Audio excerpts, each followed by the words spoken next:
minutes from the last meeting. Were there any additions, changes, comments? We have a motion to approve those minutes. We have a second. Melanie, all in favor? No opposition. Very good. We welcome Robert, who's new to SMAC. I'm glad that you're on board. Do you mind just taking a few minutes to tell us about yourself? Yes, I'm Robert Pascal. I was born here and growing up in the city of Raleigh. Watched it grow from tiny to big, and I currently industry doing residential land development, and also practice commercial real estate on the side when time allows with my own firm. Welcome. Thank you. Public comments, we have two who are signed up. One will speak later in the agenda as relates to the stream stabilization project. And Athena, I believe, is here. Yes. Welcome, Athena. And as is true with the September meeting, we give about 3 minutes for comment period. So. This is a video that I took just to demonstrate the creek that's breaching.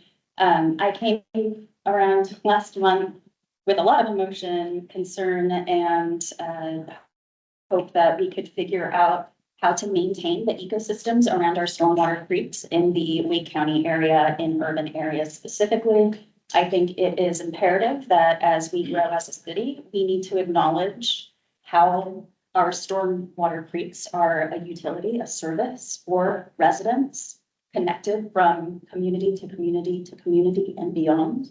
So we need to actually take a step back, acknowledge what this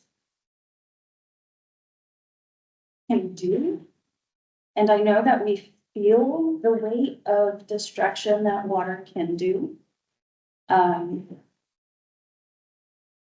And I don't want to make light of what happened to the west of us. And it's not as though I'm saying this is the exact same thing. No, this is the creek behind my house, which fortunately does not threaten any homes.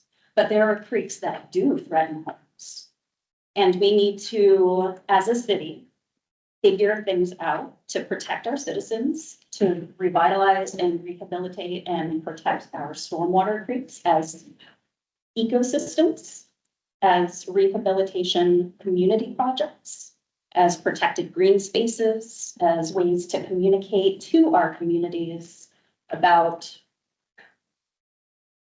just how much has to go into a habitat to make it stable. And I'm talking about root systems and dense canopies, diversity of habitat and life. If we reduce the amount of space for our wildlife to be able to utilize, it creates a scarcity of healthy supply. And then we find that we're hurting our wildlife with the scarcity of places that we give them. So our stormwater creeks, despite how much they do for us as humans on these random occasions when it decides to rain, it does so much more every other day of the year. And we need to start rehabilitating and looking towards ways to develop stewardship models. I want to have city council have more conversation and information to make policy to uphold and respect the needs that stormwater has. All of the stormwater employees are kind of like my superheroes because there's so much that goes into it. And need a lot more support, I think. So I want to reiterate my ask. I've taken the ask to city council, please put an advisory hold on parcels with creek lines or creeks along the property lines. Sorry about this. And we need to take a moment before development happens on those parcels. We need to take a moment because we are developing new technologies to study erosion. We are understanding erosion in different ways. And we are understanding the needs of what goes into maintaining our stormwater creeks. So there's a lot of discovery that we still need to have, and I think there's a policy that needs to be brought into the conversation. So we need to have an advisory to hold some kind so that we can have everybody in the same room to talk, exchange information, please. I really, really, really do believe that the city of Raleigh needs to look into ways to reabsorb the stormwater creeks for long-term protection. It will allow us to have more education and community outreach. And it will give us a starting point. If we know that our stormwater creeks are something that we need to help, then we can go and help. And in doing so, develop these in-between steps so that stormwater's teams and programs get utilized in a much broader capacity in a much more successful way. And that comes in with the community. So I've been hearing a lot of feedback from all my conversations. I've been worried about taking these sorts of thoughts to people outside of my own brain because I'm a nobody. But everybody I've talked about with the creek situation, they understand it hurts. Takes decades to make a really beautiful, dense, healthy ecosystem. And we need to start acknowledging that in meaningful ways with stormwater, because this is a connected system. I can go on and on and on, and I'm sorry that probably was longer than 3 minutes, but just, I really do hope that with more people approaching city council requesting this advisory hold, that we start to look at areas where these creeks in lower lying neighborhoods are the most in danger. My creek, for instance, my neighborhood creek won't jeopardize anybody right now, but we have a really, really strong representation of an in-between stage. So I'm trying really, really hard to find the right steps to implement in neighborhoods in a logical way. And I think that's what, like, I'm coming here repeatedly for. It's like, yeah, anybody with me? Let's go. But thank you. I appreciate letting me run. Thank you, Athena. Appreciate your passion and dedication to this. Just want to make sure I heard you correctly. It sounds like you're really updating the commission on the work you've done. I know there have been several email exchanges between at least me as chair and stormwater staff. You talked about your passion around the advisory hold. So would you say your purpose here today is really to update us on the work you've done communication wise with city council since the September meeting? And to urge extra support into that advisory hold and even exploring what that would mean. Being able to have that conversation with city council, I think, is my ask of stormwater, really. Have you talked with staff about that? Yeah, we have, and if I could provide a quick update too. So as a result, I think, of Ms. Wallen's conversations with council at this past Tuesday council meeting, council did ask the stormwater staff to make a presentation to the Growth and Natural Resources Committee that council has. So that will be on October 22nd.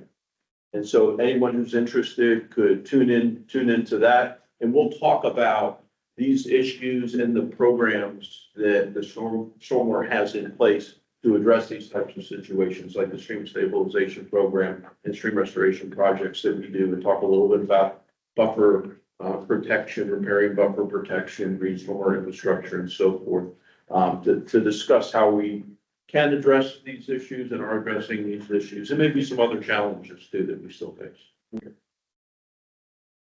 Yes. I got a question. I'm not familiar with the term you use, a stormwater stream or creek. Is that an official designation? Maybe it's just something new. Did I hear correctly? I've been saying Stormwater Creek, and I guess I didn't get corrected, so. I'm not familiar with that Oh, okay. designation or sign. I just want to You be know, I think that maybe is, the flows change as a result of rainfall and Yeah. water. Is that? That's how I was Fair. utilizing it, and I had this conversation with my neighbor earlier, actually, between, Okay. well, is it a brook or is it a creek? And in my flow chart, well, stormwater creeks have a lot of concentrated runoff, so they're a separate thing than brooks. But, Okay. but I don't know if that's the legit thing, so I'm happy to be corrected. No, I hadn't heard of it. Understand. Thank you, Athena. Thank you. Okay, Wayne. Okay. In terms of stormwater staff updates, at this past council meeting on Tuesday, October 1st, Father Taylor and I presented the SMAC annual report from FY '24 and the FY '25 work plan, and they were unanimously approved by council and well received. Got lots of positive feedback on the work that SMAC is doing. So appreciate everyone's input. Thank you, Father Taylor, for taking the time to come present to council. There is in your package a rainwater rewards quarterly report update. Welcome to answer any questions. Rainwater rewards staff will be presenting here later on the program, so you could hold any questions related to that update for staff if you prefer as well. Nicola Hill is out today. So I think Ben has a very brief planning commission SMAC liaison update to provide on rezoning cases that are working their way through the system.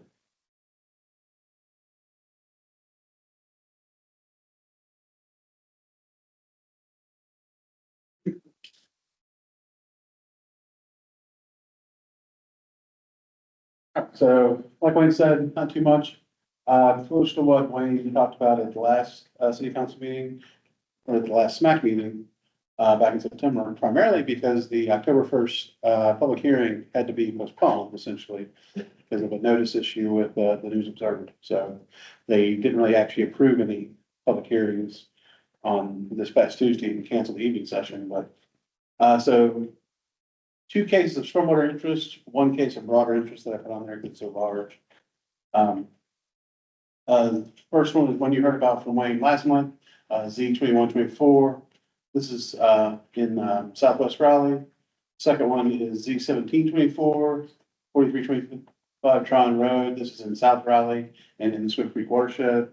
And then ZH24, what they're calling the Wake 3 campus, which is adjacent to Wake Med Hospital on New Bernat Avenue. It's a collaboration with Wake Med and Wake Tech, and they're rezoning about 130 acres out there to like a master plan. First one is the Grove Avenue in Southwest Raleigh.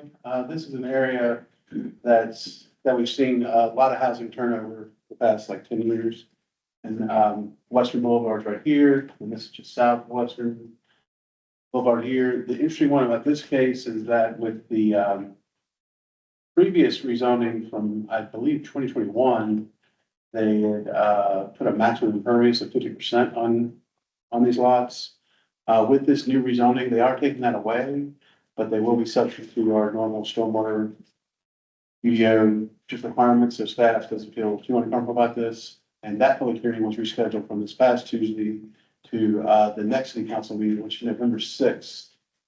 And just FYI, the next city council, or the first meeting in November, will be on a Wednesday for city council because of election day. In case anyone's marking their calendar or anything like that. So next one is in the Swift Creek watershed here, and I moved this over to try to get the Lake Dam Road in here too, so you can kind of see where it is on Tryon Road. So everything south of Tryon is in the Swift Creek watershed. This is, designated in what's called the new urban area of the Swim Creek watershed. Unlike the Falls Lake watershed, Raleigh has some high density areas of Swim Creek that we can develop up to 70% impervious. Now, even though they can develop up 70%, they would still have to treat everything above 24% using GSI. So the normal waterfly watershed, just impervious limit is 30%. So this would obviously be higher, and they're going from the R1 designation to an R10. So I would expect they're probably going to use as much as that 70% as they can. But like I said, they will still have to use, or anything above 24% will have to be treated with green stormwater infrastructure. And that's scheduled as well for public hearing on November 6th.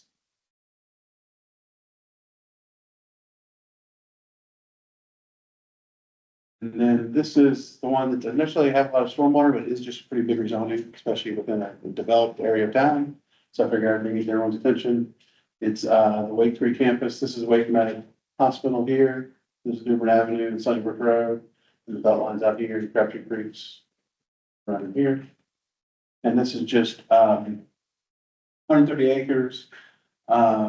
Everything in here is already commercially zoned, so they're not exactly getting any more impervious maximum or anything out of that, but they are going up to a little more higher density and probably building up on a lot of this stuff.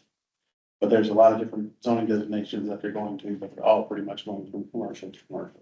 I want to bring that to your attention. It is an area of concern, and we do have Crabtree Creek here, which we do have some issues. So no specific stormwater conditions on this, but if any of these lots are upstream of documented structural flooding, they will have to control their stormwater up to the 100-year storm. So there are a few that have drainage complaints around here, but such a large case, it's tough to quantify where they all are going. It's all the stormwater is kind of flowing in multiple directions. But that's also going on November 6th. Okay. Any questions? When they end up with that flooding downstream, that would happen in site plan. Correct. Yes.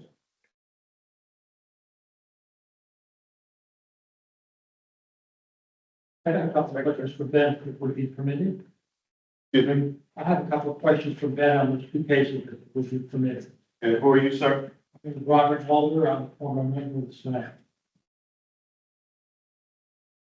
Ben, on the case on the first one, where it said that currently the rule, the zoning doesn't allow more than 50% of pervious surfaces. There's something about the UDO rulings. So is that 50% the UDO, or what is the UDO allow? No, it was actually a separate condition with this past rezoning or the current rezoning that's out there. The zoning layer that's out here now, it had a 50% maximum impervious condition on it. So this new case would get rid of that condition. I'm familiar with that area. I used to live at 402 Carolina Avenue. There was a little creek back there that fed into White Oak Lake. White Oak, the neighborhood spent $50,000 keeping that lake from being filled in and channelized. And the lake doesn't look in good shape right now. And there was the city has done a lot of work on Swift Drive to improve water flow and prevent flooding.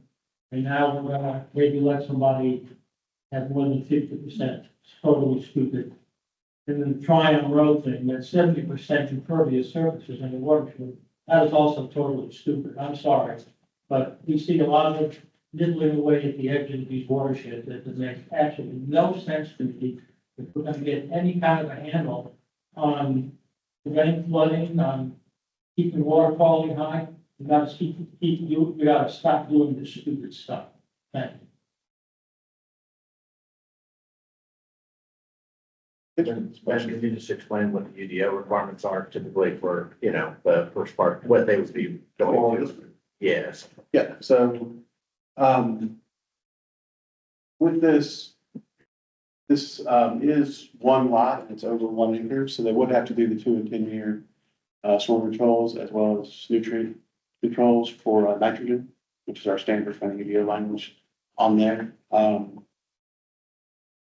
So granted, so they are going above that 50%, but like I said, we do have other controls in place for that. And if there were some of these smaller lots that could potentially just be using the maximum impervious to comply, then that would be a bigger issue, because this is a larger grade than acre lot, so. And they, even though the rezoning has started, since their site plan has not started, they would come in under the new stormwater manual. So- Correct. Correct. Yeah. Okay. Yeah, because anything after November 2nd will be the new stormwater manual. So. And then this one, the only clarification that I'll say is that this case doesn't necessarily give them the right to go up 7% impervious. The fact they're in that new urban area allows them to go up 7% impervious. So theoretically, an R1 subdivision could add up 7% if they wanted to, if they stayed there. But it'd be difficult to do that right now. But they would have to do the 2 and the 10 Correct. here, but use GSI techniques. Beyond 24%. It's just a little bit different because we don't have any high density area in Falls Lake. And I know we've talked a lot about Falls Lake in the past. So I just wanted to make clear that Swift Creek, we do have some high density area.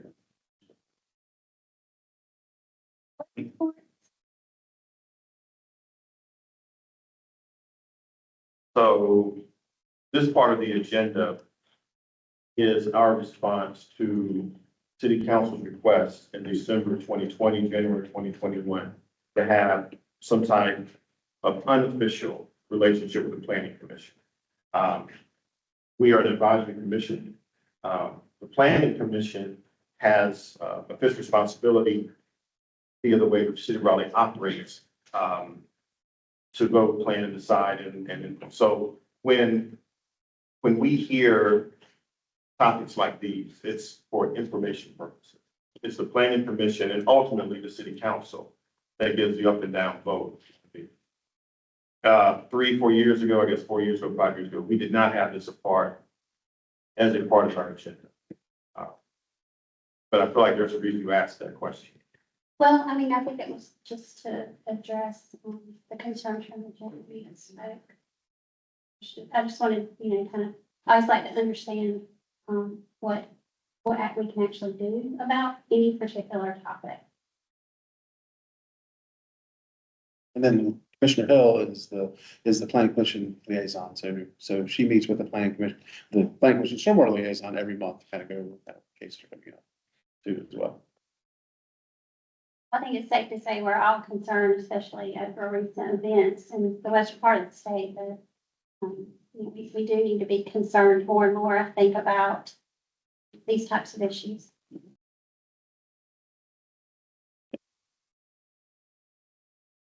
Okay, no specific staff change updates. Moving to the high priority topics.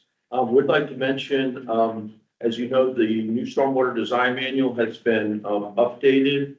We have held a couple training sessions with Home Builders Association, home developers and their engineers, as well as technical staff that have been very well attended. One of them was just in this room, I believe it was yesterday. We had about 200 attendees. So the word is getting out, and we're helping update the community on what those changes are from the stormwater design manual. So good feedback too from the training.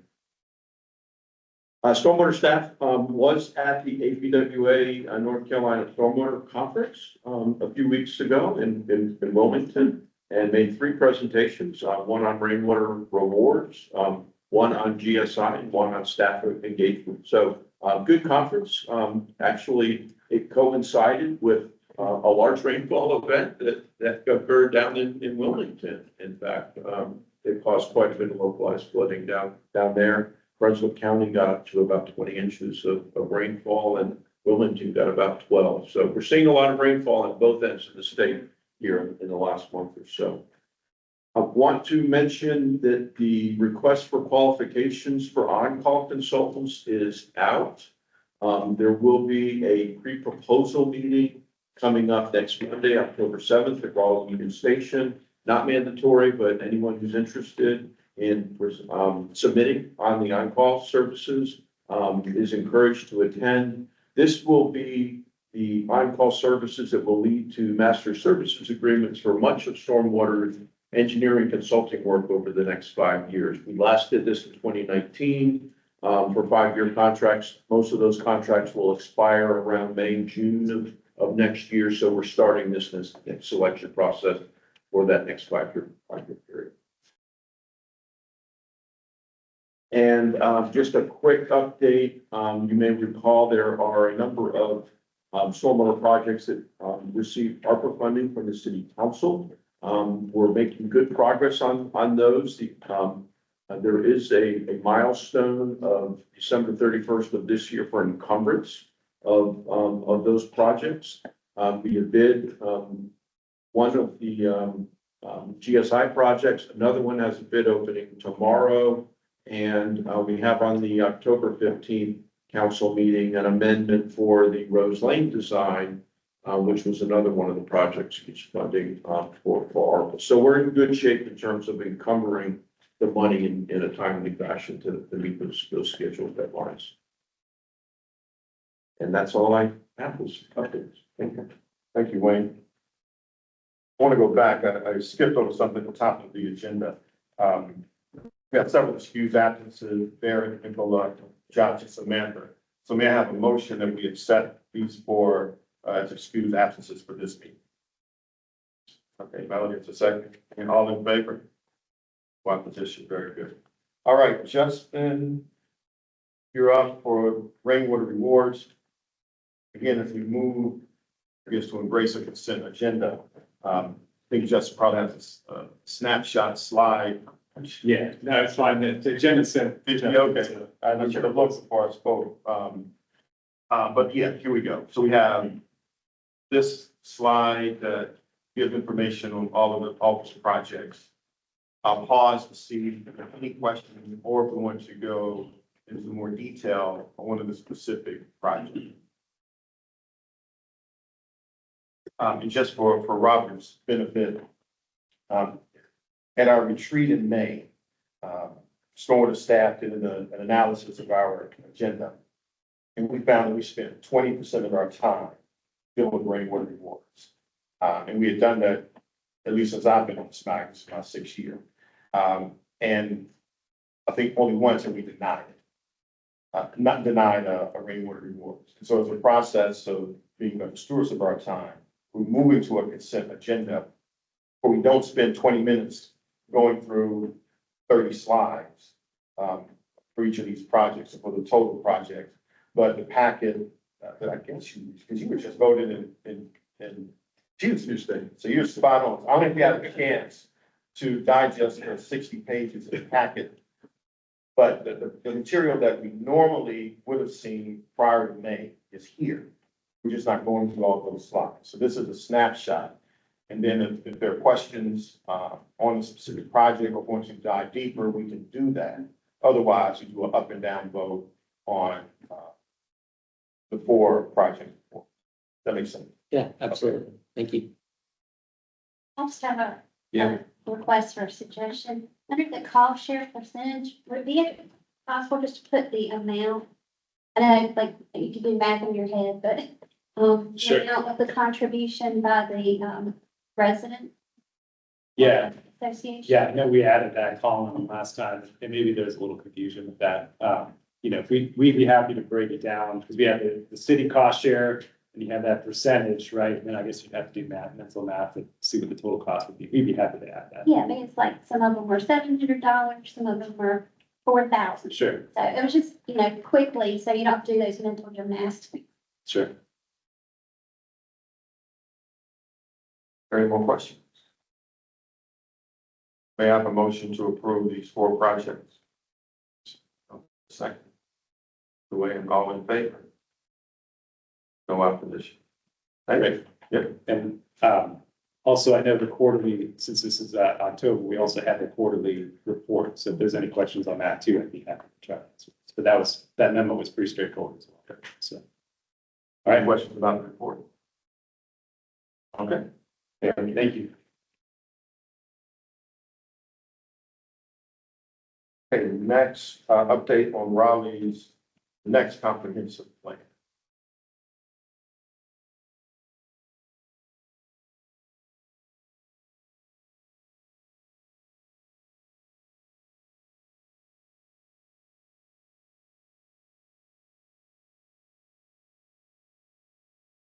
Good afternoon, everyone. I'm Robert Tate. I'm a planner with Planning and Development. I'm here to provide some information on the next conference plan. The overall planning process itself is called, actually, the title of the document is unknown at this time and will be developed throughout the planning process. So thank you for having me today and overview. So I hope that this presentation provides some answer to these questions. So what a comprehensive plan is and why do we have one? What's in the current 2030 comprehensive plan? What's changed since that plan was adopted and has been updated? What does the new plan look like? What's the process for that and how you can get involved in the process? So starting, a comprehensive plan is required by state law to enforce zoning and development regulation. It's essentially the foundation of our zoning code and development regulation, how we grow the city. It provides a long-term vision for how the built environment looks and how we grow in the future. So it was originally adopted in 2009 and later updated in 2014 through 2019, a series of and it includes several different topics and vision themes. If you're looking for that document, it's on our city's webpage. You can just search for 2030 conference. So as you all may be aware, the city is growing, the greater region is growing. So since 2009, the city has seen a pretty average and consistent growth rate of 1.2%. Since 2019, there have been over 4,000 acres annexed into the city, if you can even fathom that. And then there's also been nearly 6,000 acres that have been rezoned for either higher heights for the buildings or higher density. So in the update from 2014 through 2019, some new policy and regulatory action was completed. And since then, there have been some changes in state laws requiring annexations to all be voluntary, which kind of changes on how we plan and grow our city, because it's kind of like allowing just individual properties at a time to join the corporate limit of our city rather than kind of a larger area at a time. And then there's also been changes as far as citywide plan documents. So think about the strategic plan or the community climate action plan and business plans. So all of those things have kind of followed after the original 2030 plan. And I'll talk about that a little bit more, how that gets incorporated into the new. So there have been some changes in planning practice. Like I mentioned before, the city is growing. So that means there's going to be growing behaviors and attitudes on how we build and develop. So there's been a focus and change in planning practice to encourage multimodal transportation. We all know and are familiar with housing affordability and those discussions. So how do we address that? Racial equity, sustainability, and then more recently, how COVID had changed their work environment and how we all commute differently. So the comprehensive plan looks to address all of those different things. So there are three major themes centered around a comprehensive plan. And generally, what we're looking to do is to focus on how everything in the plan is more accessible. So how can we make housing more accessible? How can we make opportunities for everyone more accessible? Another is sustainability. So not just environmental sustainability, but financial sustainability, talking about infrastructure, how we grow. And then the last thing is, how do we align this plan document with the CIP and other city plans? So for the Reflecting Raleigh planning process, this is a general projected timeline for the project. The first phase being engagement, which has started already. That first engagement event happened back in August, which was a housing event done with planning and housing. And then subsequent phases will follow. And within the plan drafting and development phase, there will be several opportunities for additional engagement and also participation by folks like you in our technical working group. So our engagement will will basically involve 6 different community conversations. The first, like I mentioned, was the housing community conversation. The next one, which you all will be likely participants of, is the stormwater community conversation, which will be on December 4th and 9th at Martin Street Baptist Church. You are all highly encouraged to go ahead and register once that is available and attend that community conversation. The community conversation will involve different speakers, a state of the city presentation, and other valuable information and opportunities for you all to provide input that will go into the planning and the policy development of the comprehensive plan. Some other opportunities for engagement and participation are a technical working group. I'm just highlighting it right now, just as an awareness for you all. We'll work with the liaison to ensure that you all are aware of how you can participate and be involved with that. Another opportunity is the Citizens Assembly. It's essentially a group of 40 to 50 residents that can provide input and feedback throughout the entire planning process. They are a representative sample of Raleigh, so that means that they will likely be representation of what Raleigh looks like. So based on just different demographics and also different groups that typically do not provide feedback during planning and engagement processes. Both groups, if you are not a city employee, will be incentivized by paying and providing different services to attract feedback and cooperation. So some ongoing engagement events that we're working on now and that will persist throughout the rest of the planning process are pop-up events, different community events. We're also looking to work with local artists to help give us creative ideas of how we can actually engage differently than we have before. And then there will always be online surveys after each event. And each event will also follow with a kind of one-on-one active planner event where anyone can just stop by and ask, pressing questions that they may have in response to the event. So that's really all I have today. I'm just here for any questions that you may have about the planning process. And I actually do have a question for you all, if you could help us reach more people. So if there's people that we should speak with, we're open to provide additional information to them. That's all I have today. So how do you get involved exactly, like? Yeah. As an individual citizen or commission member? So at this point right now, we're still in the early drafting of the actual plan for the engagement plan. So the best way to stay in contact is going to the city webpage and searching, next comprehensive.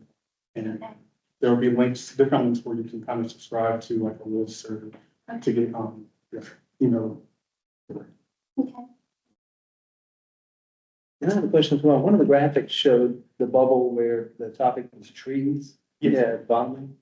What is the policy with the city? I assume if it's private property, they can do whatever they want. They don't have to. I mean, there's a percentage I know you have to leave in some development, but which they choose to retain and which they choose to cut down is up to the individual homeowner, correct? Or developer.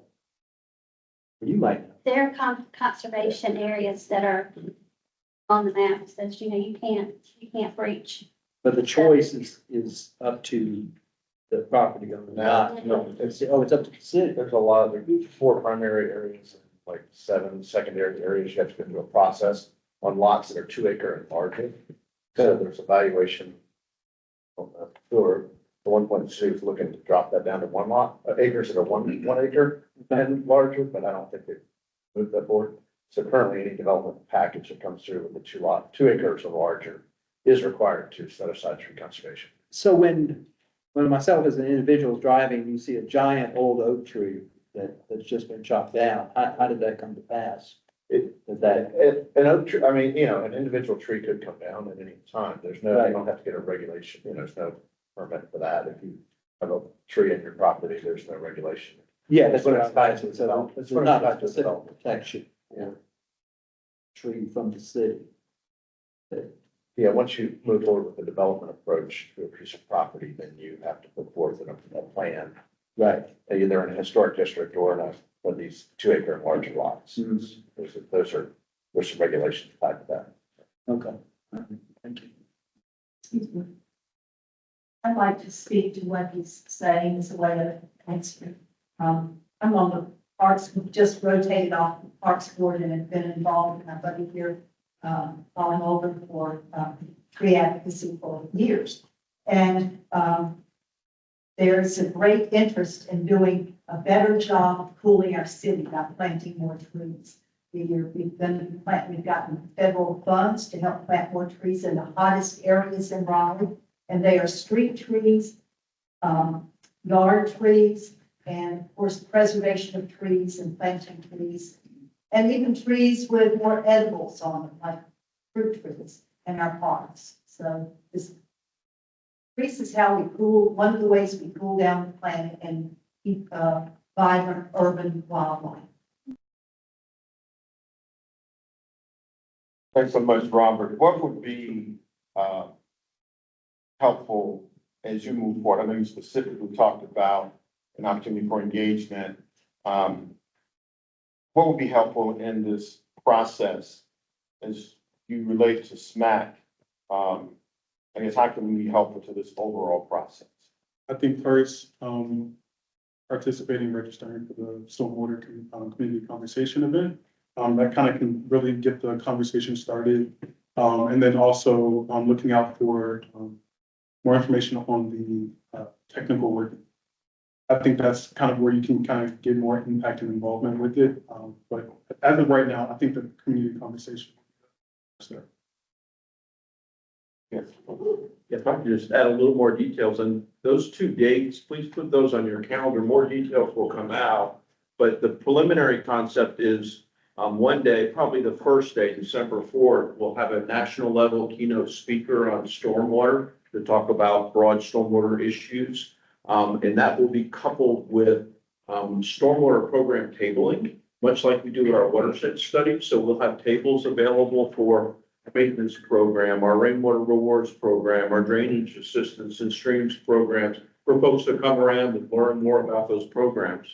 And then the second day will include a state of the city stormwater presentation that Robert Taylor and I will be presenting. And that will be coupled then with some facilitated community conversations about stormwater and specific stormwater questions and issues that folks will be able to come and participate in those as they would like to. So that'll be open to the public? Yes, ma'am. So spread the word. There'll be more advertising coming out, but encourage you to keep, and those will be, I believe, Robert, 6 to 8 or 6 to 9 in the evening. That's on for 6 to 8. Of both of those dates. So mark your calendars and we'll get some more information out on. It's same dates again. December 4th and December 9th Thank you. at Martin Creek District. I'll just say, I think communication already has been good. So you've heard about it? I've heard about Great. it in a few different ways. We're hoping to even Keep broaden. going. Yeah, Thank you, Robert. certainly. Thank you. Now we have an update on the stormwater asset management program.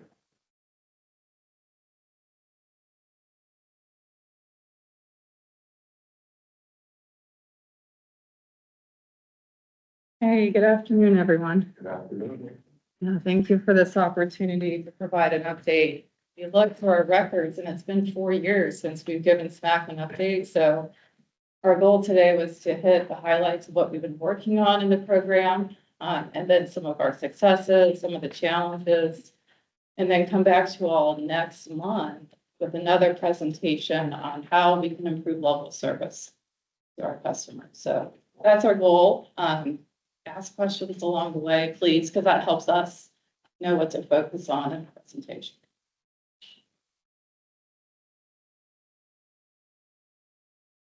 So I'm going to start off and then hand it over to Sherry Smith, who's going to cover some of the technical aspects of the program. Sherry is our asset management engineer and watershed planning engineer. All right, so our program goal is to make the best use of resources to extend the life of stormwater assets and protect public safety. So this program is really a partnership between stormwater maintenance in stormwater engineering. So last year, I think you all did a tour of the maintenance facilities, all the equipment and crews. So the maintenance staff brings expertise and inspection and repairs. They have the equipment, they have the boots on the ground knowledge. And what engineering brings is a planning component, risk modeling that Sherry's going to talk about, engineering design, and capacity to make big capital repairs. So project management. So these two groups working together helps us meet that goal. And asset management always starts with the inventory. So these are the types of assets that we're talking about for this program. So it's things like culverts. This is what you see above ground. The culverts on the far side of the page, inlets where water collects along the curb, and then the enters the collection system, junctions. So these are the manholes you see above ground, and there's a structure underground that connects the pipes. We have a system of underground pipes that take flow out to the creeks. This table shows the number of assets in the city limits. So the first row is the total number of assets, and the second is what the city maintains. And so I think it's important to note that stormwater is different than, let's say, sanitary sewer. So in sanitary sewer, the city owns everything, from the clean out cap all the way to the plant. That's what they own and operate. But in stormwater, it's special. The ownership depends on who owns the parcel. So that is a challenge for our program. We'll look at another example on the next slide. So here's a screenshot of a portion of the system in downtown Raleigh. The lines are the underground sewer pipes. So water flows from left to right across the page. The system is connected hydraulically. And here's the different ownership categories. We have here a pipe that's purely on private property. So that's a private pipe. As soon as that system enters the right of way, that's what the city owns and operates. And when it goes off the right of way onto private property, all that flow from the street goes onto private property, and that's the private property owner's responsibility. So we call that private care and public runoff. So it is complex, and it is hard to maintain conveyance in a system that we don't entirely own and operate and meet customer expectations. So that's one of the challenges. So just looking at pipes, for example, the 1,800 miles of pipes in the city limits, 37% are city owned and operated. An additional 9% are on private property, carrying that runoff from the street. We also have pipes on like DOT roads or state roads, so that's a separate category. And then purely private drainage, which is responsibility of a private property owner. So when we're talking about our program, this is important because when we're talking about our program, we're talking about this 37% of pipes in the city. That's part of our program. This 9% is addressed by DA if a problem arises. And we're going to come back to that in a little bit. Any questions on ownership? Question about the county owned, is that a county property? There are pockets of like the county in Raleigh, so it's actually a DOT road. Or it could be in the EPJ, where city maybe even flows into an unincorporated area of the city, and then, which would not be owned by city. See, we as the city stormwater utility, our funding can only go to city of Raleigh properties in issues at this point in time, not outside. So as Barbara said, there's these donut holes of unincorporated area that may be considered county property. How do you characterize the state government areas, the state, NC State's property? Is that a private drainage or is that state and county owned? Under the state and county. Okay. So Although land it masses. might be considered if it's from one building, it would be just from that property, but because it's state owned. Okay. Any other questions on ownership? I guess I have a question. Yeah. if there's a problem with the conveyance device, but it's on private property, how is that addressed? Oh, that's a good question. So let's say there's a problem over here on this private property. It can impact the right of way for Exactly. sure. And it's happened here on this particular location. We had a collapse that resulted in flooding upstream. You know, so, it often it requires, extra work and investigation and coordination with property owners if we need to get on that property.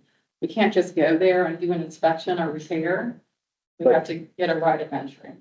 Does the city help them with the cost?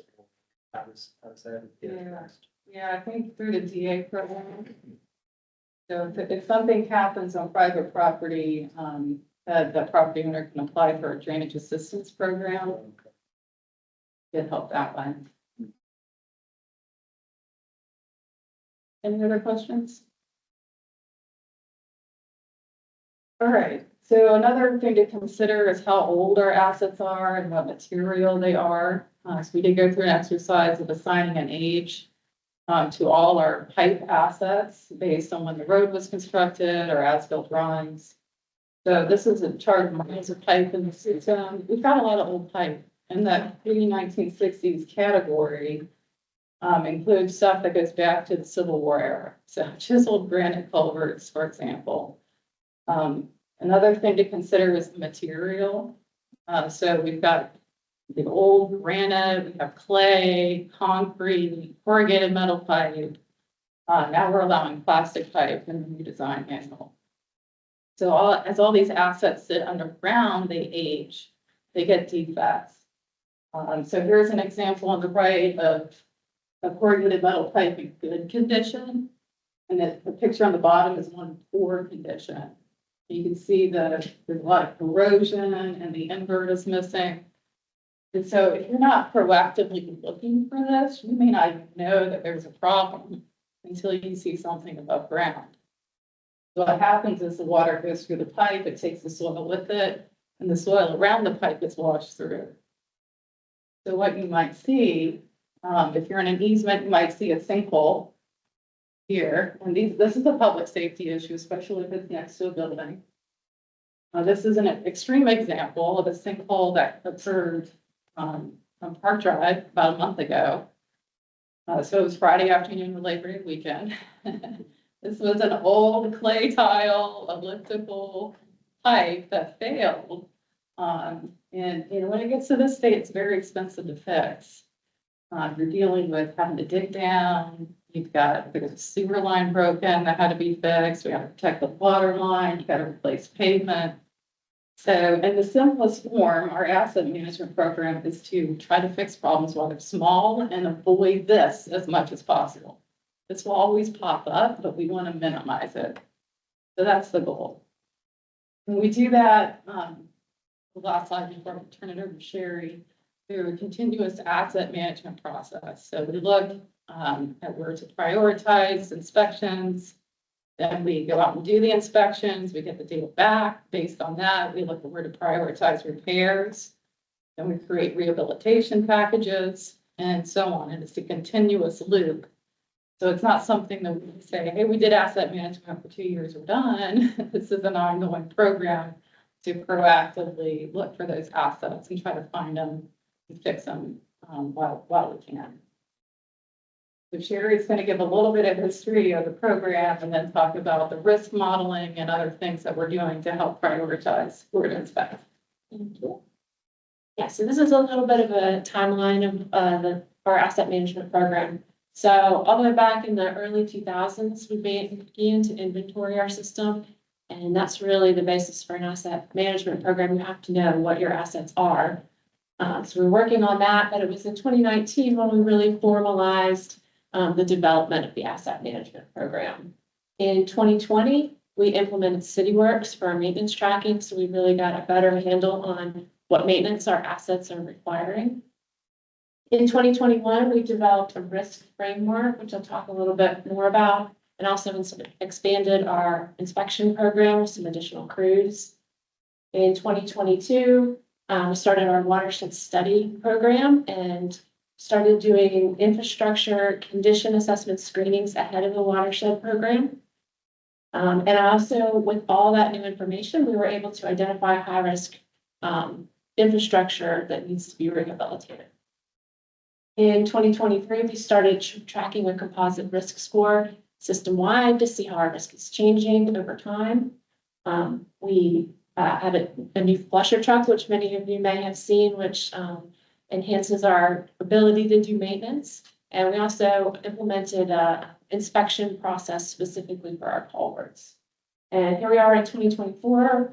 We're currently working on bundles for rehabilitation projects to get out there, and we have some pipes.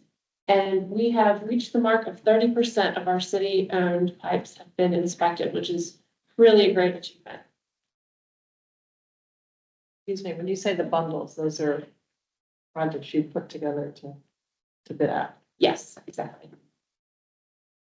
So one of the first things we did when we were developing our asset management program was to develop a risk model.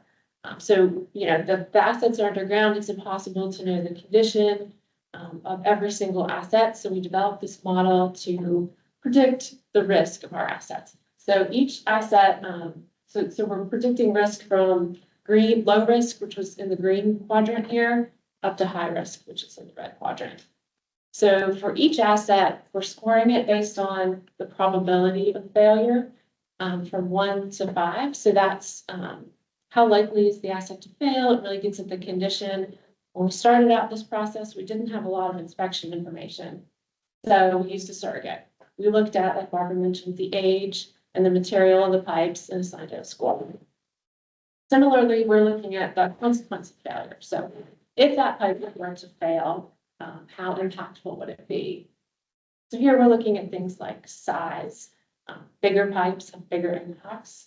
Accessibility, very deep and difficult to get at, or perhaps very close to a structure, which would make construction very difficult. And also impacts to roads and property. So for instance, a pipe under a major thoroughfare would be more difficult and more impactful if it were to fail than something off the right of way, perhaps. So we score everything based on these two factors, and we get our red quadrant here. So those are the pipes that are most likely to fail and also would have the highest consequence of failing. So that's really where we want to put most of our time and our dollars. So the next thing we do, I mentioned we use those surrogate factors, was to try and replace the surrogate factors with actual condition inspection information. So our proactive inspection program is going on a basin by basin basis. So we're coordinating with the watershed studies, inspecting before we do a watershed study.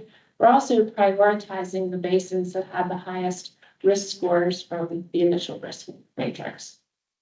So there's a number of ways in which we can assess the condition of our assets. There's visual. So for our big culverts and our big pipes, we actually do manned inspection and inspect those visually. Our inlets and junctions, we're currently also inspecting visually, although we're working on some new technologies to be able to scan and video those types of assets. And then we have a pole camera. It's what it sounds like. It's a camera on a pole, and you can stick that down into a pipe. It has a high-powered light and a high-powered, high-quality zoom, and you can look down the pipe. And then the next level is a crawler. So this is a robotic camera that you actually drive through the pipe. So we're implementing those different tools in kind of a phased approach. So for our pipes, our first step would be the pole camera. Take a look at the pole camera, and there may be several different things you find there. If the pipe looks good and you can see the entire pipe, there may be no additional action needed. What we might also find is some debris in the pipe, in which case we put in a flushing ticket, have our flusher come out and flush that debris out. So what we're doing there is being able to clean the pipe before there's a complete blockage that's causing street flooding. So our inspection is actually driving our proactive maintenance there. And actually, I think it's about 90 to 100 flushing tickets are coming from our pole camera crews per quarter. And then if, you know, pole camera can't see everything or you need more inspection, that's when we come in with the crawler inspection. So there's a person on the surface maneuvering the camera, and they pan and they scan all of the defects, and then they code those according to a national coding system. So it gives us a lot more detailed information on the defects that are in the pipe. So with our increased inspection capabilities with our crews and ramping it up with the basin by basin approach, really able to understand the condition of our system a lot better. So in 2019, we were inspecting about 40,000 linear feet of pipe per year, and that was reactive. So we were going out to places where we knew we had a problem. So you see a lot of red dots for poor condition. In 2024 alone, we inspected over 500,000, well, fiscal year, 500,000 linear feet of pipe. So you can see the impact of that comprehensive basin by basin approach, a lot more green dots here. So we're really getting a better idea of the entire condition of our system and where we need to focus the most. So revisiting our risk matrix, this is the same matrix with city-owned assets that have been inspected. So that's about 30% of our system. We see that about 12% of that falls in this kind of upper, what we consider higher risk box. So those are the assets we're putting our attention on rehabilitation. And the real value of having the risk matrix and all this information is that we can address the poor condition before it becomes an emergency, like the giant sinkhole on the road. So the stars and the dots on this figure are areas where we've identified high-risk poor condition infrastructure that we want to incorporate into our rehabilitation program. And there's a couple of different ways that we do this through in-house crews, also putting together, like I mentioned, the bundles, the system repair projects, and in coordination with other city department projects. So our in-house city crews can provide flexibility and a quick response for some repairs. So you see here, they have capabilities to do what we call point repairs if it's a single defect. This is a quick lock repair, which is like a compression sleeve that they can put in the pipe where there's the defect to kind of fix that defect.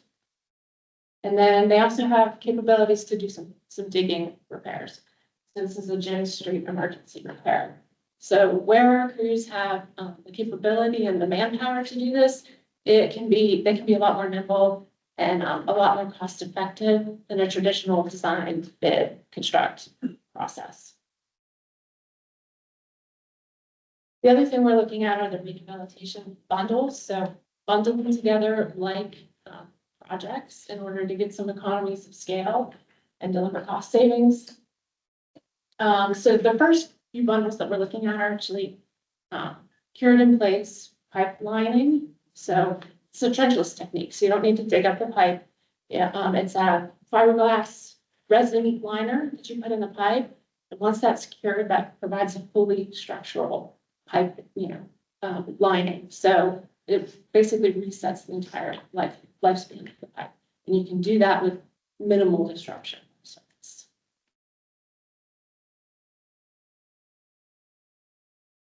And then the last thing I just wanted to highlight was trying to coordinate with other departments, like Raleigh Water or Transportation, where we know that they're doing projects. And we have poor condition stormwater assets, digging once and replacing both at the same time. So now that we know, we have a better handle through our asset management program on where our poor assets are, we can coordinate with those departments and try to kill two birds with one stone. Any questions on those different slides with risk modeling or rehab? Yeah. Yes, I have. Do you mind going back to the matrix that showed the percentage of incident? So you have inspected, the city's inspected 30% of pipes. So if we were to square this with the other slide, we have to go back to it, again, the distribution over time. Yeah. So our first question is, 30% is at random, or did you target the 30% that's older, newer? And then, given the output here, does anything surprise you, or is this expected? Yeah, so the first question, yes, so we knew when we went out, we wanted to start with the areas that we thought were in worse condition. So that's what we did. And a lot of this, you saw the dots, a lot of this is downtown. So my expectation would be that we keep getting a smaller and smaller percentage, you know, as we inspect more pipes and move out from the city core, we're gonna find that things are newer and in better condition. So I think the 12% is gonna go down. But that said, I don't think 10% is, out of an unexpected type of number for the system that we expected and the age that it is. Okay, thank you. Do you work with developers on like what's the latest technology for sustainable construction of these assets? I know there are a lot of discussions during the development of the design manual about standards for type of material. And that's one of the reasons why we updated that closely. We'll closely with Sally Lloyd to update the manual to reflect those standards. For example, allowing plastic pipe in some circumstances. Like I would just say the latest technologies would be implemented to try to make sure that things last longer than they used to. Yeah, and I guess I'll mention too, this is on a future slide, but you're right there. We do have a stormwater conveyance permit now coming out with the design manual. And that will allow us to receive inspections of pipe after it's installed, so we can make sure at that point that it's in good condition. And that we're not starting out with something that needs work. This is, somewhat our first speaker, but this is gray infrastructure. This is built infrastructure. So is there an approach as this program expands to, because green infrastructure is a conveyance system in the city, and it's on the maps, it's tied to, it is part of the stormwater system, it flows well. So is there a way to layer in an inspection approach to the green assets in the city, or and the other assets, because it's not just pipes? Yeah, are you talking about creeks and Yeah. streams? Yeah, creeks, Yeah. well, yeah. Primarily creeks. A really good question. We've got several programs now, and Heather Detra can also help speak to this, but we are doing a USGS citywide study to look at erosion across the city, so we can map out where that erosion is occurring. We also have thorough watershed planning projects. We're walking the creeks and taking video inspection and noting the erosion on the creeks. So yes, the idea is we'll eventually have that citywide model of the creeks and be able to tell where the hotspot areas are. Yeah, it'd be interesting to see that compared to the gray infrastructure that's deteriorating, the impact. I mean, it may be the same. I mean, maybe it all shows up in the watershed studies. I don't know, but that like this is an area that's really, but it'd be nice to make sure they're together. Yeah, we'd be happy to bring that back. And I will also mention, we do have a kind of a parallel asset management program that's still, I think we're still developing for city-owned stormwater control measures. I could just make a comment too there. The issue, when you're talking about open channels and creeks, the issue of how much is publicly owned and operated is even exacerbated there, right? By far, the majority of streams and creeks in Raleigh are on private property right now. So very few of those are actually public assets unless it's in a park or something like that. There's a lot more of the gray infrastructure that we own and operate because it's in streets, and we maintain the right of way. Anything we maintain the right of way in the street, that's stormwater, that's also the city's. But that's not really the case for creeks and streams. Yeah, I had a comment and a question. I think this may be only applicable to wastewater, but in work that I did when I was with the state, we were over at UNC Chapel Hill, and there was I think it was a sewer line, and they were pipe bursting it. I just never seen that technology. Do they have that for culverts and that sort of thing? Do that as well? Yeah, that's what I was thinking. So a lot of our assets are Too large. too big to consider something like that, but it is a technique that we would consider. So another trenchless technique, Yeah. And then the other, again, when I was with the state, there was an issue with, developers were proposing what's called a bottomless culvert. And DOT at that particular time was the only entity that required it to be keyed into bedrock. And if it wasn't a DOT road, then people were pretty much free to spec these. And if they're not keyed into bedrock, the chances of it failing were very great. And so I don't know whether that's something you see or whether the city of Raleigh has a dog in that fight, but it's a significant issue. There was a business park out in Siler City. And they had convinced the Corps of Engineers that these devices worked. They spec'd 12 to go on site. So they didn't need a permit from the Corps, and 11 of the 12 failed. I mean, they just collapsed in, which is a big problem. We see a lot of old things that,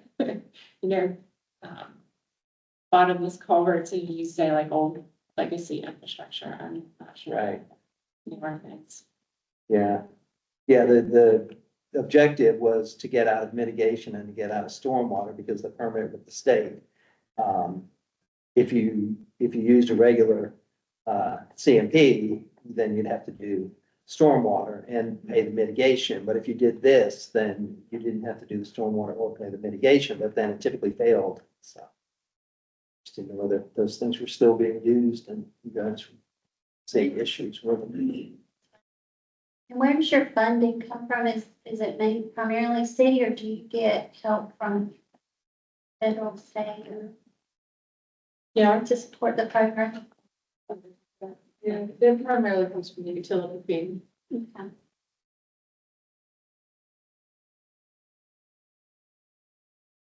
Okay, two more slides. Yeah.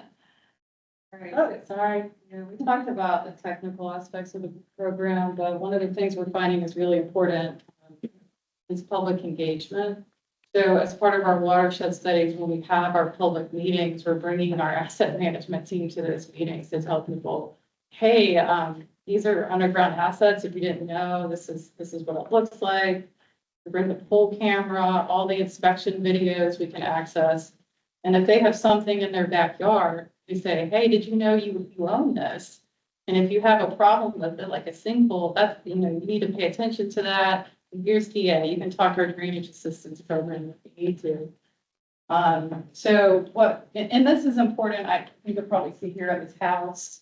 This is the one on East Lane Street that had to be demoed because there was a sinkhole on private property and they just didn't understand the risk. So we really feel like public education is important and telling people, you've got a responsibility in the system and helping them as much as possible. So our next steps in the program are building that rehabilitation side. Also looking at proactive inspections for our structures, junctions, and inlets. We've got all this inspection for pipes, but need to develop that for other types of assets. And then increasing the public engagement and understanding of infrastructure on private property that conveys public runoff, especially the high-risk assets. So this last bullet is what we want to come back next time talking about is that public. Is there any other questions? From the audience? I just wanted to ask, when it comes to hearing about the responsibilities of homeowners and then tying it back to the stormwater creek behind our house. So I'm struggling because I took my responsibility very seriously and nobody else has. And my work is destroyed by that lack of responsibility. And there's this situation with a lot of these creeks where, especially in my neighborhood, many properties just fenced it off and it's nobody cares. I'm trying really hard to get city involvement in the way that you outlined. Like this program that you have for the price and the access of that is marvelous. And I appreciate the comment from the advisory council. What about these stormwater creeks that are decaying and are up to the responsibility of homeowners that it's a really daunting ask when it comes to something so precious. And it's like an open-ended question of like, how do we do this with that? Yeah, I agree, it was a challenge. I think it is, I think the comment too, there was a lot of private property and educating people, the challenge I think with this problem. Have there been, conversations in the department about addressing the struggle of the private property situation? Yeah, I think for our stream stabilization program, it's a good start. So protecting, and I think that's actually the next presentation too, some examples of protecting property when the creek gets closer to structures.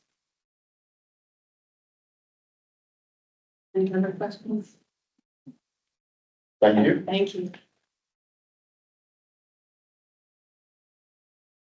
All right, Chaz is up.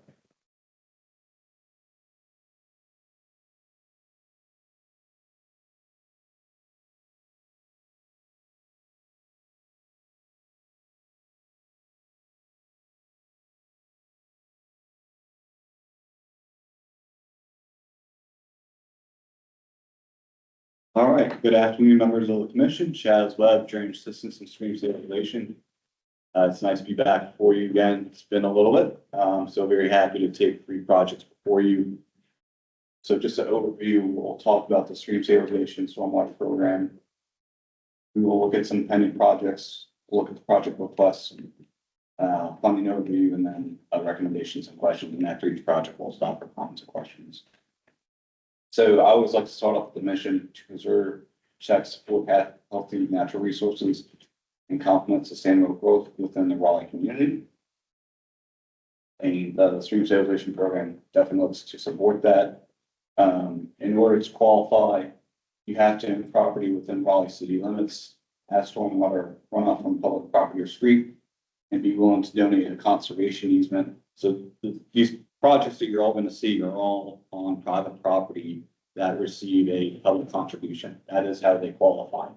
We do not cover the lot-to-lot drainage. So in the previous presentation, Barbara was talking about that Pudell's highlight in the Southwest, that would not qualify because they didn't get a public contribution. It's all, these are all properties that the erosion is receiving some sort of public contribution. We have $500,000 in annual funding that is allotted. Now, that doesn't mean that the funds will be spent that fiscal year, and we're going to get into that in the next slide about why that's important and why we are going to change our funding allocations. With that, we can fund about 3 projects per year, and funding is based off the ranking in the prioritization model, which we will get to. So previously, when we took drainage assistance and stream stabilization projects before you, we would allocate those funds for that fiscal year. So for example, if we had a $250,000 project in fiscal year 23, we would allocate $250,000 that fiscal year. And oftentimes, the funding would get encumbered in future fiscal years. And a lot of that is because construction costs are the majority of the costs that we're seeing, and that can take years for those funds to be encumbered. And so that was creating some gaps. And so budget office, they would ask questions. And so as a way to kind of reduce those gaps and make it more consistent, we are going to take a modified approach where we will allocate the design funds in the current fiscal year and then allocate the construction funds in a future fiscal year, either 1 or 2 years out, depending on the complexity of the project. And we will track that, and we will come back with updates every time. You can also provide updates anytime you would like as well. So I'm just going to pause right there. This is a change to what we've done with the approach, and just see if there's any questions or comments. Just make sure I understand. $500,000.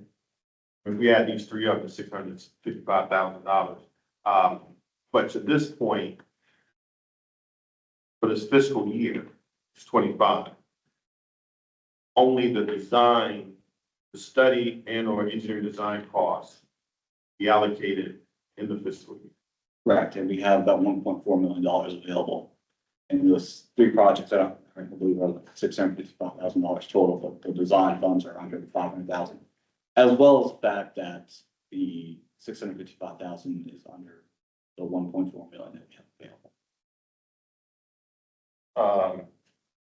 So how do you track? Just from a fiscal standpoint, how do you track? Okay, so for the first one, engineering costs is 46,000, the whole project's 174,000. Are you tagging in your design? Are you taking into account the total cost?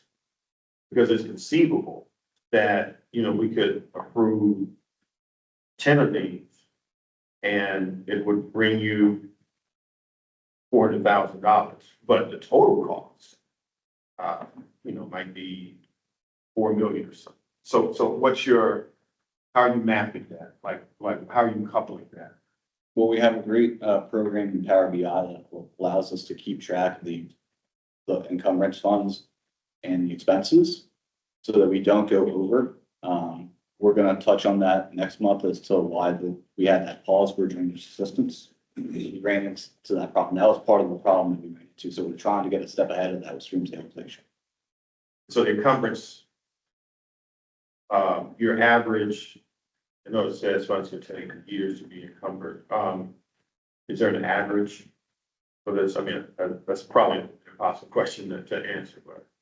What we're seeing is 2 to 3 years. 2 to 3 And it depends on some of the complexity of the projects. Sometimes we do have property owner pullouts that can delay projects as well. We are trying to combat that. We're working on the policies, which you'll see in some future months. We're trying to address that as well. And how do we get to the 1.4 million? Because we have not encumbered that many funds within stream stabilization. So we started $500,000 for 3 fiscal years. We spent about 100,000 of those on the 5 projects that are in design that were approved under stream stabilization. And with that, is that because we can explain that away as being more resources? I guess it's good on this end because we stacked money over 3 years, but ideally, one probably wouldn't want to do that. How would you explain that? So we had a little bit, we allocated the funds, and because we allocated so many funds, we had that gap because we weren't spending them. And so by taking this modified approach, we're trying to reduce that gap. Yeah. And we're also working on processes to help expedite our project management, so we don't have these long delays as we have seen. Are you allocating more staff resources to this effort? Isn't that right? There will be more people allocated to it? You have more people on your team or something like that as well? Yes, we have a new project manager. I think we started in January. Matthew's been great and has helped us with that as well. He's designated just for drainage assistance and stream stabilization projects. So do we have any currently approved projects that are gonna be with funds encumbered this fiscal year, next fiscal? Yes, the 5. We need to make sure those fit with. Yes, and that's part of, so right now, I think the plan will be, these will be the 3 projects you will see this fiscal year because we're trying not to run over it like we did with drainage. But is there any funding, maybe you're asking, is there any funding we need to? Funding we've already committed to that's gonna hit this year. Anything that's gonna hit the 1.4 that's sitting there? So, no, because what we do is we look at schedules. We track, we match the schedules in our review module. And we can track that with the forecast and we have how much funds we're spending and how many funds we're going to allocate for that fiscal year. I think you have a table on a future slide that gives an example of that. Yeah. So is it, the 5 are going to be within that $1.4 million? Is that correct? I'm sorry. Are the 5 projects coming out of that 1.4 million? Yes. Okay. But they're not far along enough. One may have construction funds encumbered this fiscal year. It's going to be close. The other ones will not be. So that's why I feel confident that just by allocating the design funds this year, we're not going to run into any issues. So I think, yeah, this was at the end.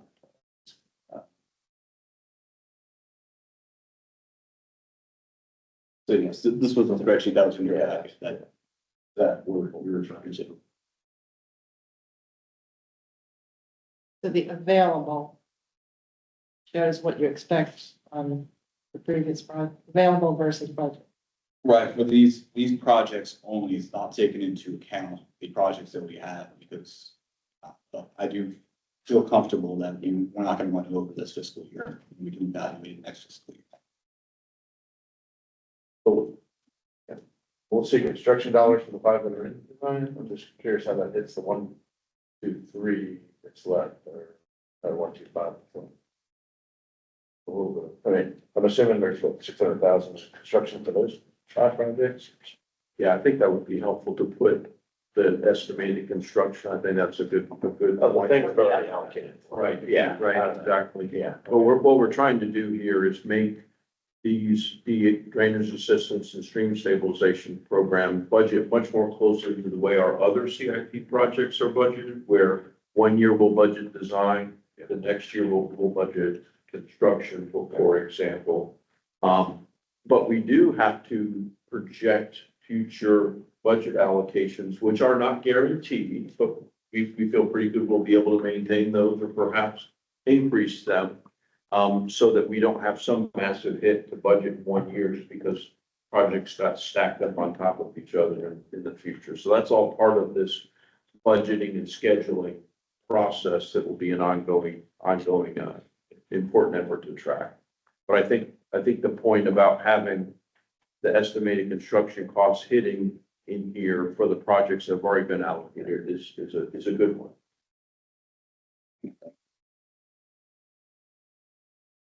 So if you're fine with that, we can look at the 3 projects we have. So just one.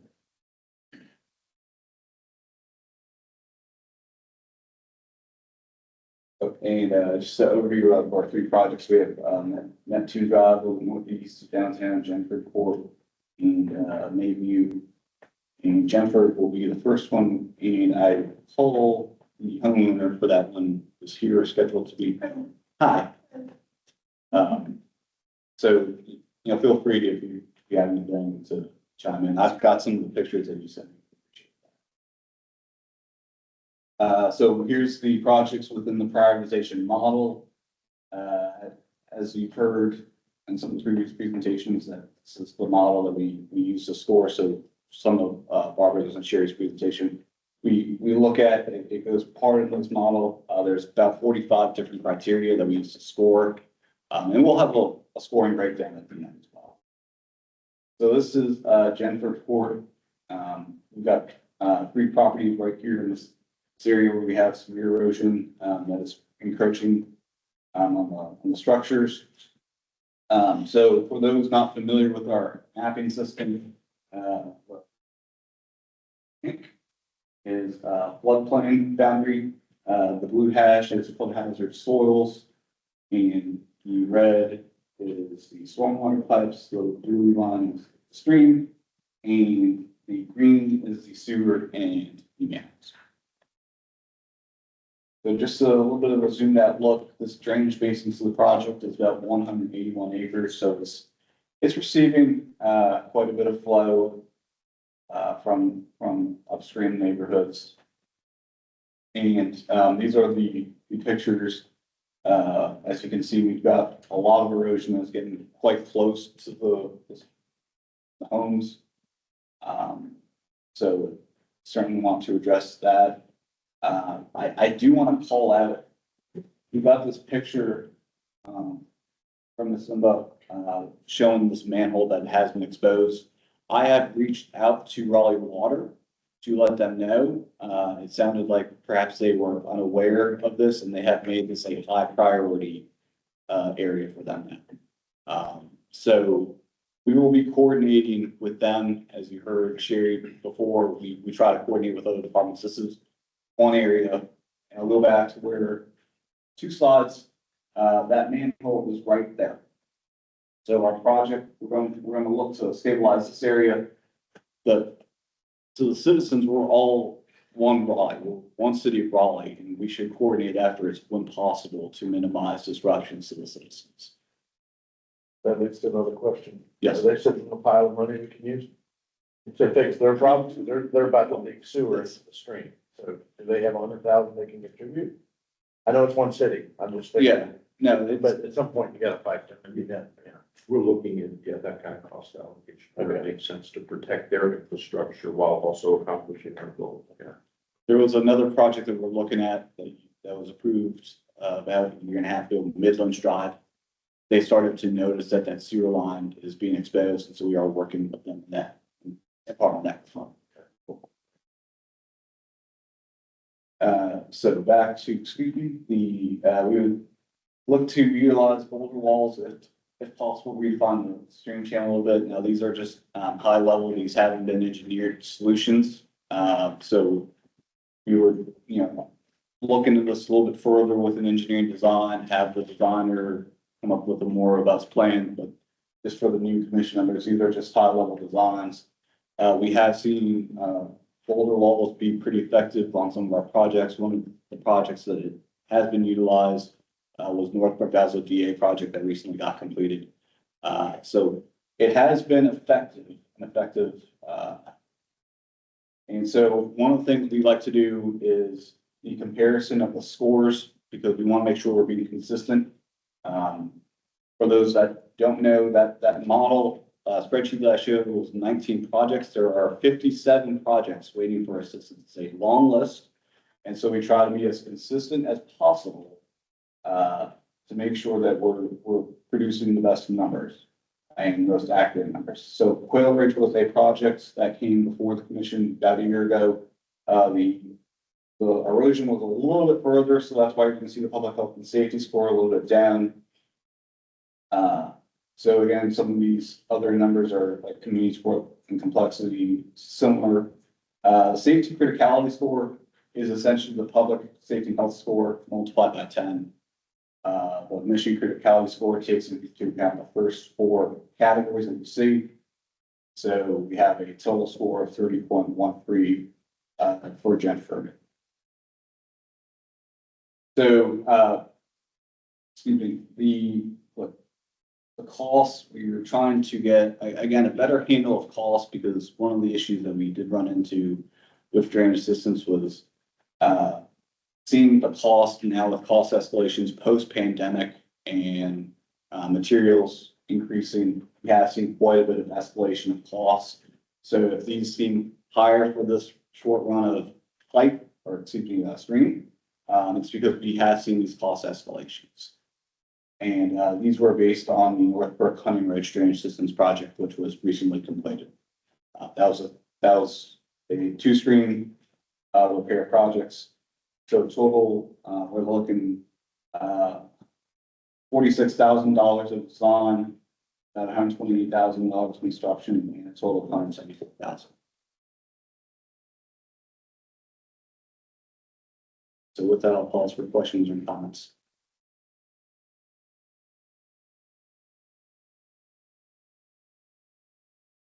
Okay. Do we want to vote now, or Just keep it. keep rolling? I like it. Neptune Drive 3341. We got a similar where it's encroaching, it's gotten progressively worse. Here, the drainage basin to this area is 295 acres, so it is receiving quite a bit of flow. We're seeing that channel continue to make its way inward to the house. These are some of the pictures. So this picture is looking towards the house that you see on 3341 Neptune.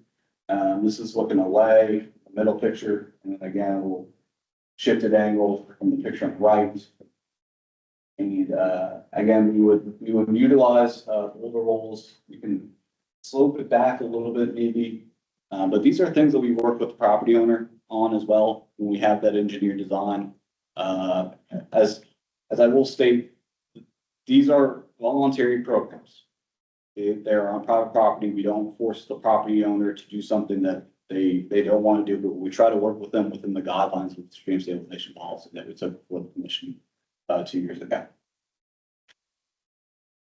So again, scores about the same. It's a very similar project. So I feel good about the consistency of these scores. And total cost of $181,000.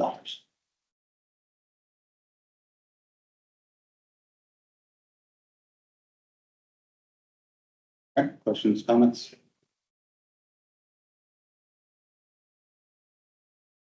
All right, last project, we have, really, two projects in one. We have Mayview Road and Stacy Street. So this is, 3020 Mayview on the south, and we have 1614, 618 Stacy up top. And we had a precedence before in terms of taking two separate projects, to the commission. You may recall, Frank Street, where we had the retaining wall that was about to buckle in the creek, and there was Watauga that had a sinkhole upstream. So we have a precedence for taking two separate projects. And furthermore, what we were concerned about was making these stream repairs on Mayview and impacting Stacy Street down below. So we want to kind of lump this into one project. Dominic Smalls has been out there quite a bit and has worked with the property owners. We've had quite a bit of conversation with these homeowners at Mayview. We've zoomed out. Local drainage basin is 100 acres. And so this is on Mayview. So just for reference, this fence line here is where this fence is over here on the picture on the left. So you can see it is getting quite close to the house. So we're concerned about that. And so with that, we have seen some washing down that is impacting Stacy Street. So this is Stacy on the right, looking back maybe in the center, Stacy Street on the left. We will look to utilize boulder walls and maybe retaining wall for maybe just because of the proximity to the house. That would be the preferred solution. So back vegetation for Stacy Street. So again, looking at these scores, maybe again, very similar scores. These are all very similar projects. So we probably would bundle these three if we can. Again, that's one of the ways that the city can save on costs when we're presenting it to contractors is we bundle these three together. But that's something we continuously evaluate. Some projects get slowed down, some projects get sped up. So we don't, it's not always just set in stone that we will bundle these together. So total cost, because these costs are going to be a little higher. We're looking at $300,000, and we're looking, because of the complexity and the closeness of the screening to Mayview, probably it's going to be run into some greater permitting challenges. So we're just anticipating a fiscal year 27 expenditure for the construction cost. But again, that's something, if it changes, we would change that, acknowledge it, and bring it back to you. So total, so for fiscal year 25, $125,000, and then total for the project, $655,000. Questions, comments? You mind going up a couple of slides? Just keep going. Keep going, no, come back down, sorry. Keep going. Stop here. So.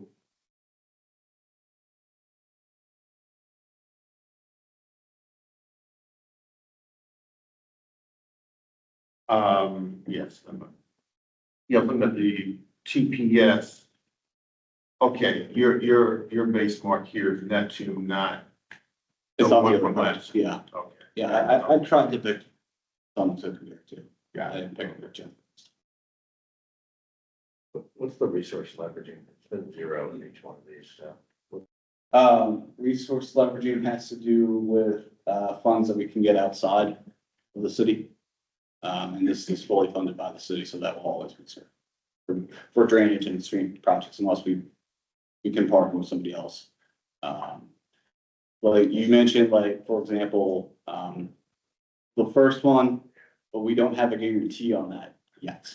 So we have to support the way we did. Question about the asset management benefits is higher on Mayview. That's because Over there. Yeah, there was a floor, yes.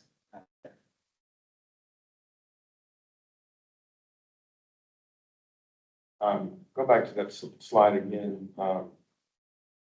What's the resolution in the water quality benefits? Like, 4.33 to 6. What's like significant? What's the jump in that? Yeah, Yeah, a lot of it has to do with the basin. It's a priority water quality basin. got it. Also, length of stream. So that's why this number is higher because we're repairing the length of stream. Got it, okay.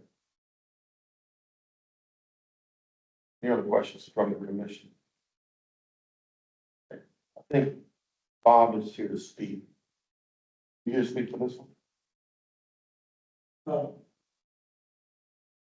I was just wondering about one thing. I've seen the site. And I'm just wondering about that design cost of $50,000. Is that just to put things on paper? My question, so what I'm thinking about is that when I was in the planning commission, typically saw the same private planning companies come before us, like Liz and Ravenel and others. I'm just wondering, is that $50,000 perhaps a little excessive? Because these companies do this all the time. They've got this stuff on their CAD computers, and I mean, how much are they all charging 50 grand or different amounts? Or, I mean, I just think that the cost should be looked at very closely. If I mean, how many different scenarios are there that these companies who design this stuff? I mean, they've got it all. I'm just a little concerned about costs. And I think that would be a good thing to look into. If you can reduce your cost, you can do that in more projects. It's a very good point. We have seen these costs on similar projects. Now I will say that that's under the current contract that we have. We are looking, we have a new MSA and master service agreement. But in general, these are the costs we're seeing. I mean, we have looked to utilize perhaps some in-house designs. This would be a tough one for an in-house design. Because we could save money on design cost by using some in-house design. That's gonna be looking at smaller drainage projects where it's just a pipe rehab or a pipe. A little bit more complex irrigation projects.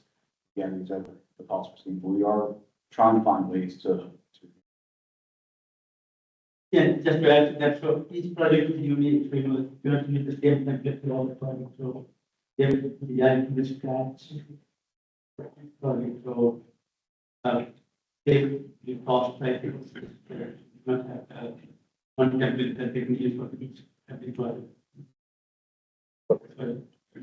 With that though, are you bundling, like these 3 projects may go to one of your on-call consultants? And so that you may be seeing some, I mean, is that how you would send these, if we allocate in these budgets, would you say, hey, consultant A, can you put these 3 together and see what kind of consistency we can get? Is that? Yes, we see some cost savings with that approach. It doesn't make sense at all. So you talked about it from the construction side, but that's on the design side. Yeah. On the spreadsheet you sent, that talks about the evaluation date. What is that? And it's not up there, it's in our information. I don't think you had the. Oh, it's on that spreadsheet at the Yeah. top. That, I think that says December. I apologize. That's an auto-generated number that did not get updated. Well, no, I see that, but I'm not talking about that. In the, so it's the project name, then evaluation date, most recent. That does not mean the date the applicant made this request. So for example, Yeah, if we were to go back to, that's. import is, 2/20, so February 2020. Neptune is January 2024. Mayview, August 2024. And then the next one, which is in line, but it's not up there, is January 1900. So yeah, that's my Yeah, question. we have some bugs in our spreadsheet that we are working through, but some of those are auto-generated. But some of those last approach dates are the dates we last, went out. Okay, the reason I asked, I didn't know, because the list, I mean, it just keeps getting longer. You know, when I saw 2024 ahead of 1900, you know, in August, so, you know, 2 months ago, somebody submitted this, and then they jumped to the top. Yeah, it's not first It's not come, like that. first served, Okay. it's where you rank. Yeah, I get what the mission pretty out.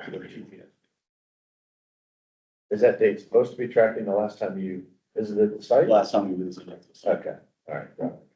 We'll make sure next time. Okay.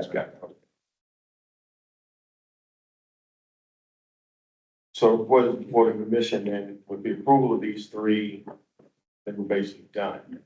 We're done for this fiscal year. Yeah, I guess the larger, question, I know Wayne, when we presented to city council, Councilor Ford asked a question about if we were to total, the total amount of projects would be, you know, $850 million. You know, three does not tackle 60, you know, in the spreadsheet. So I guess what is the way forward? I mean, this list keeps getting longer. Yeah. I mean, that's something that we're looking at resource needs. And right now, there are some constraints in terms of how quickly we can deliver these projects, but we're investigating alternative delivery techniques. For example, a design build approach is used in some other places to deliver these types of stream projects and rehabilitation projects. That's something that we could expand the program and deliver more projects more quickly without straining our in-house project management resources. So that's something we're taking a look at. But we will continue to look at how we're ramping up our overall capital improvements project and budget too. For example, next year in FY 26, we are starting to we'll be able to use debt service, and that will give us more capacity for costs through debt to ramp up all of our capital improvements projects and hit that 850 million a little bit more quickly than we have been. Our budget's been about $13-14 million per year. We'll be able to increase that fairly significantly by using debt without necessarily having to make an incremental rate increase as big as that would entail. And it's actually more generationally equitable if you're financing a project that you're putting in infrastructure improvements that will last 40, 50, 60 years.